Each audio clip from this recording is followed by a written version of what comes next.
अस्सलाम वालेकुम जी, मैं हूं ज़िया बलोच और आप मुझे सोशल मीडिया प्लेटफॉर्म्स पर मुलाहिज़ा फरमा रहे हैं। सामीन, ये अचानक सुप्रीम कोर्ट में एक नया कानून कैसे सामने आ गया, ये नया कानून क्या है और इससे नवाज शरीफ और जहांगीर तरीन को डायरेक्ट फ़ायदा कैसे पहुंचेगा। इस कानून के बनाने में सदर आरिफ अलवी ने दस्तखत कैसे कर दिए, क्योंकि ऐसा ही एक कानून गुज़श्ता माह भी उनके सामने लाया गया था जिस पर उन्होंने दस्तखत से इनकार कर दिया था और फिर वो वापस जब सुप्रीम कोर्ट में गया तो सुप्रीम कोर्ट पर उसको नोटिस लेना पड़ा और एक 8 रुकनी बेंच ने उस पर अमल दरामद को मुअत्तल कर दिया था। ये सब कुछ अचानक कैसे हो रहा है? कोई अंडरहैंड डील है, कोई प्रेशर है, दबाव है, या क्या मामलात हैं? और दूसरी तरफ निगरान हुकूमत के हवाले से क्या अहम इंकशाफात किए जा रहे हैं? ये सारी चीज़ें आज के हमारी इस नशिस्त में मौजू होंगी। तो सबसे बड़ा जो आज का मामला है वो Supreme Court Review and Judgement Act है 2023, जो इस वक्त नाफिजुल अमल भी हो चुका है। आप इसका अंदाज़ा इस तरह से लगाएं कि पीर वाले दिन जब ये मामला सुप्रीम कोर्ट के सामने किया तो ख़ुद चीफ जस्टिस को भी मालूम नहीं था कि एक नया कानून बन चुका है, और ना सिर्फ बन चुका है बल्कि उस पर सदर मुमलिकत ने दस्तखत भी कर दिए हैं और वो बाकायदा नाफिज भी हो चुका है। असल में ये जो मामला था ये था नज़र सानी 14 मई के इलेक्शन के हवाले से नज़र सानी केस, और गुज़श्ता पेशियों में चीफ जस्टिस साहब कह चुके थे कि आप नज़र सानी को अपील ना बनाएं। वो अभी कह ही रहे थे कि नया कानून सामने आ गया। अब इससे पहले कि बाकी मामलात में जाएं, थोड़ा सा इसको समझ लेते हैं कि ये कानून है क्या। देखें, सुप्रीम कोर्ट में जो मामलात आते हैं मुख्तलिफ तरीक़ों से आते हैं। एक तो अपील के तहत आते हैं, मुकदमात की सूरत में आते हैं, फ़ैसलों की सूरत में आते हैं। एक सुप्रीम कोर्ट का अपना इख्तियार है जिसे आर्टिकल 184 कहते हैं, उसके तहत अज़ खुद नोटिस लिया जा सकता है।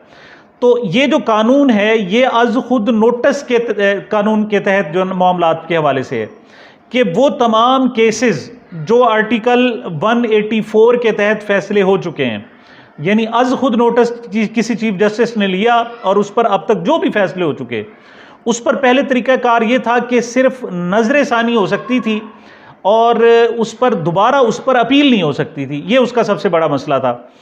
नज़र सानी और अपील में फ़र्क क्या है? नज़र सानी और अपील में फ़र्क ये है कि जब नज़र सानी होती है तो पुराने जज सुनते हैं, पुराना ही वकील होते हैं और पुराने ही नकात होते हैं, उस पर दोबारा कोई नए नकात उठाए नहीं जा सकते, कोई बेंच तब्दील नहीं किया जा सकता, और इवन जो वकला हैं वो भी तब्दील नहीं किया जा सकते, पुराने वकील ही रहते हैं। जबकि अपील जो होती है वो नए अंदाज में होती है, वो नए सिरे से ना सिर्फ दलाइल दिए जाते हैं, आर्गू किया जाता है, वकला रखे जाते हैं, तब्दील किए जाते हैं, वो बिल्कुल केस को नए सिरे से उसको अंजाम देना था। इसे यूँ समझ लें कि एक पेपर किसी स्टूडेंट ने दिया है और अगर वो सिर्फ इतना चाहता है कि उसकी रीचेकिंग हो जाए तो उसको सामने उठाकर देख लिया जाएगा कि इसके इतने नंबर हैं, इतने नंबर हैं, इतने नंबर है, और टोटल काउंट कर लिया जाएगा।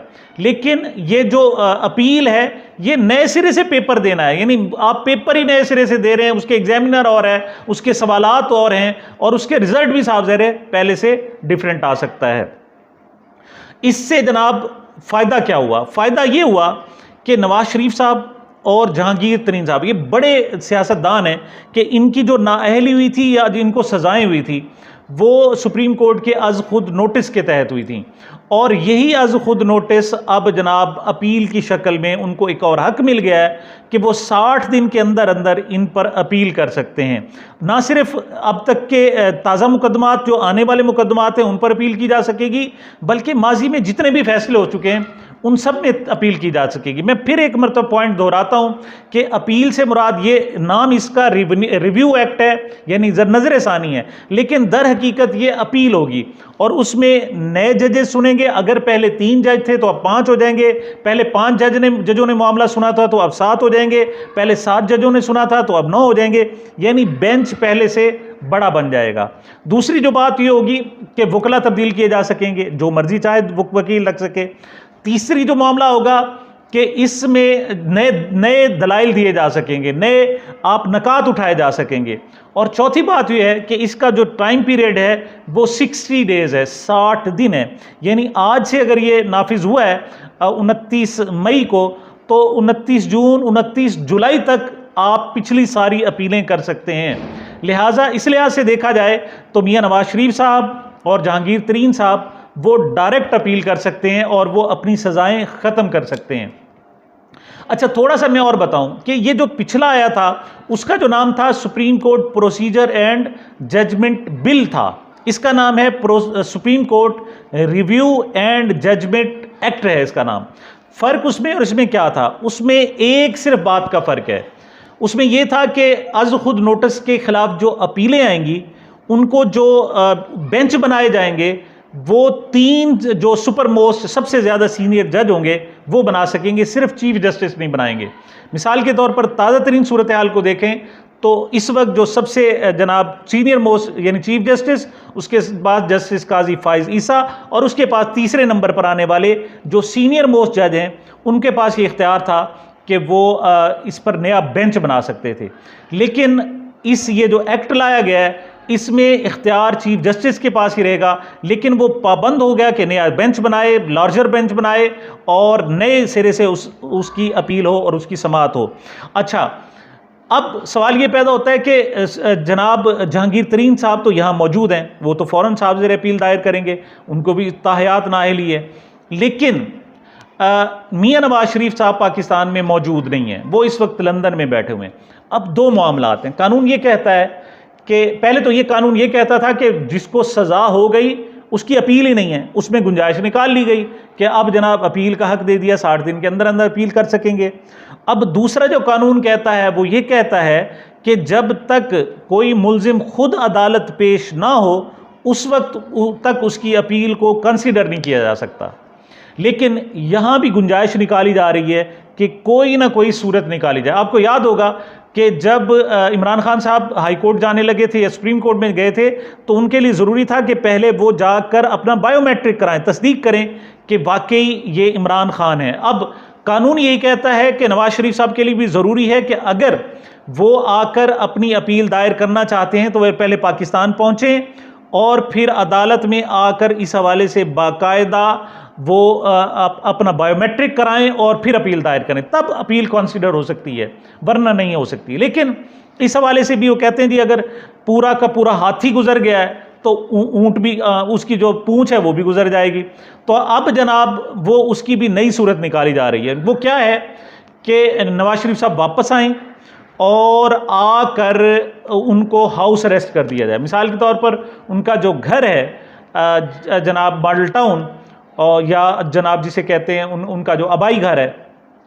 उसको आकर सब जेल करार दे दिया जाए और नवाज शरीफ साहब वहाँ बहुत बड़ी लंबी चौड़ी सिक्योरिटी के तहत वहाँ यह रहने लग जाएं, उन्हें इजाज़त भी दे दी जाए कि वो जिनसे चाहें मुलाकात कर सकते हैं। इसी दौरान फिर वो सुप्रीम कोर्ट में एक बड़े लाओ लश्कर के साथ जाएं और बाकायदा बायोमेट्रिक कराएं और जो इब्तदाई बेंच बने सबसे पहला ये काम करे कि नवाज शरीफ साहब की जो सज़ाएँ हैं वो मुअत्तल कर दी जाएं। ये सारा का सारा टोटल मंसूबा है और इस पर बाकायदा तैयारी की जा चुकी है। एक और भी है कि नवाज शरीफ साहब को पाकिस्तान आने की ज़रूरत ही पेश ना हो बल्कि वो लंदन में बैठे रहें और वहीं से वो अपील दायर करें और उनको एक्सेस दी जाए वीडियो लिंक के ज़रिए। क्यों कि इमरान खान साहब भी वीडियो लिंक के ज़रिए मान रहे हैं, तो ये जनाब जिसे कहते हैं बराबरी की सतह हो जाएगी। इमरान खान साहब को भी वीडियो लिंक पर इजाज़त मिल जाएगी और नवाज शरीफ साहब को भी। लेकिन इमरान खान साहब को सिर्फ एक केस में मिलेगी और नवाज शरीफ साहब का वो जो एक ही ऑल इन वन है उस केस में इजाज़त मिल जाएगी। इस तरीके से कि जिसे कहते हैं लेवल प्लेइंग फील्ड भी हो जाएगा और मामलात सख्ते खैरां की तरफ चले जाएंगे कि गवर्नमेंट को जो नवाज शरीफ के लिए बहुत ज़्यादा रिलीफ मांगा जा रहा है वो पूरा हो जाएगा। लेकिन मामला इतना आसान नहीं है, इसके लिए फिर नून लीग को एक बड़ी कुर्बानी देना पड़ेगी। पहले तो वो जनाब ये कि उन्होंने एस्टेब्लिशमेंट को राज़ी कर दिया ये सब कुछ करने के लिए और एस्टेब्लिशमेंट इस वक्त राज़ी है। दूसरा कि उसके लिए ज़रूरी था कि इमरान खान साहब का पत्ता साफ हो और वो किसी हद तक उन्होंने कर दिया। पार्टी तोड़ दी है, मज़ीद तोड़ने का अमल है और अभी 2 महीने पड़े हैं, इस दौरान बहुत कुछ हो सकता है। और तीसरी बात कि पीपल्स पार्टी को राज़ी करना भी ज़रूरी है और इस हवाले से इत्तलात हैं कि इसके तहत कि नवाज शरीफ साहब को ये ना सिर्फ अपील का हक बल्कि उस पर तमाम सज़ाएं भी ख़त्म हो जाएं और वो इलेक्शन लड़ने के काबिल हो सकें। पीपल्स पार्टी सिर्फ इस सूरत में उनका साथ देगी कि बिलावल भुट्टो को आइंदा वज़ीर आज़म के तौर पर कबूल किया जाए। तो इसे समझ लें जनाब कि एक लॉटरी निकल आई है, लेकिन अभी तक और बहुत सी रुकावटें हैं। रुकावटें उनमें से एक ये है कि जनाब खान साहब अगरचे एक मुर्दा हाथी की तरह हो गए हैं और उनका डंक भी निकाला जा चुका है और उन पर उनकी मकबूलियत को भी बकौल हुकूमत के बड़ा कारी ज़रब लगाई जा चुकी है। उनकी पार्टी तकरीबन स्क्रैम्बल हो चुकी है, टूट फूट का शिकार है, टुकड़े टुकड़े हो गई है। लेकिन अभी भी डर है कि ये इसमें जान ना हो, ये दोबारा ज़िंदा ना हो जाएं, इनकी मकबूलियत फिर दोबारा से नए सिरे से खड़ी ना हो जाए।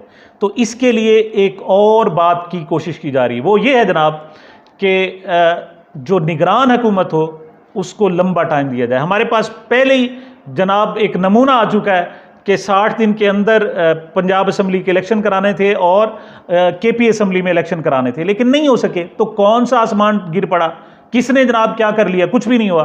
तो ये हुकूमतें कायम हैं, तो अगली हुकूमत भी अपनी मर्जी तक कायम रखी जा सकती है। और आज इस हवाले से साबिक अटारनी जनरल और इस वक्त के वज़ीर आज़म के कानूनी मुशीर इरफान कादिर ने प्रेस कॉन्फ्रेंस की। उसने कहा कि कोई कद जिक्र है ही नहीं, चूँकि कि जनाब जब तक नई हुकूमत नहीं बन जाएगी उस वक्त तक वो केयर टेकर हुकूमत, जिसे जनाब जॉन एलिया अंडरटेकर हुकूमत कहते हैं, वो बरकरार रहेगी और उसके लिए कोई अरसा नहीं है। वो कहते हैं जितना मर्जी रखा जाए। तो अगर फ़र्ज़ करो इमरान खान साहब ने दरमियान में कोई पुर्जे निकाले तो वो जो केयर टेकर हुकूमत होगी उसको थोड़ा सा लंबा भी खींचा जा सकता है, वो साल, वो 2 साल पर भी मुश्तमिल हो सकती है। क्यों? घर का कानून है और मोम की नाक की तरह है जनाब वो कानून, उसको जैसे चाहेंगे मोड़ लेंगे और उसके लिए कोई भी रुकावट दरमियान में नहीं होगी।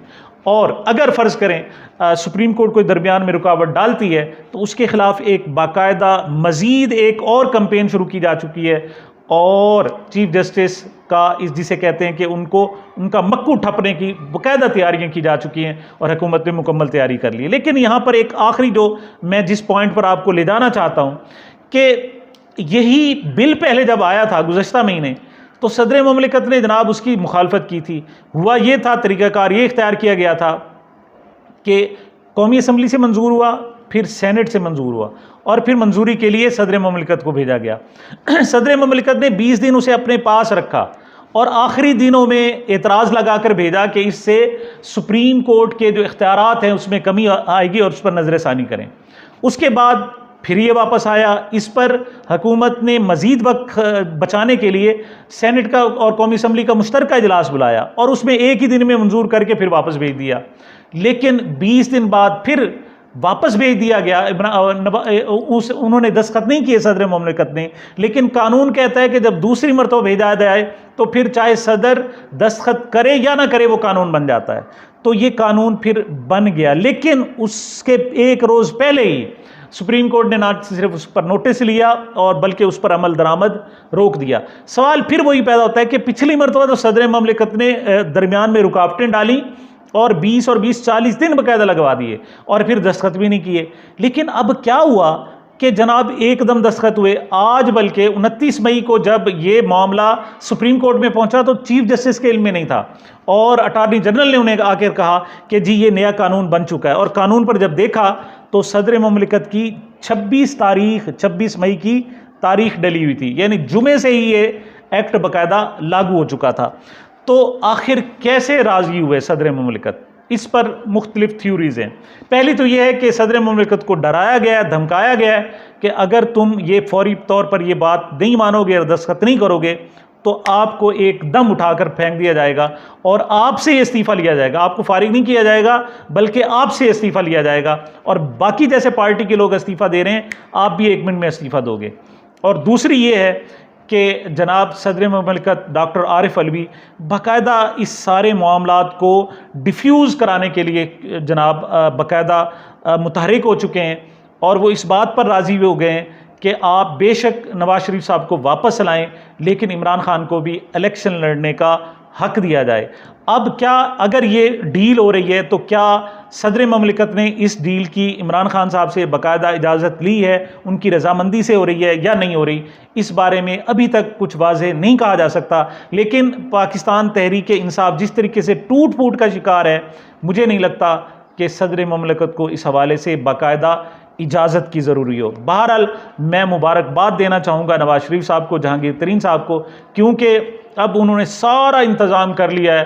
अब जजेस, कोर्ट, आइन, पार्लियामेंट सब कुछ तकरीबन तैयार हो चुका है और अब सिर्फ उनकी ज़मानत बाकी है और उन पर स्टे आर्डर ज़रूरी है और फिर इलेक्शन होते हैं तो उनमें वो दोबारा MNA भी बन सकते हैं, उन पर तमाम मुकदमात ख़त्म हो सकते हैं। और ये तमाशा पाकिस्तान में हो रहा है, पाकिस्तान की जमहूरियत में हो रहा है और इस सरज़मीन बेआइन में हो रहा है। ये अब तक की तफसीलात थी। सामीन, मुझे, मेरे चैनल को अपनी मोहब्बतों और दुआओं में याद रखिएगा। मिलते हैं एक छोटे से वक्फे के बाद।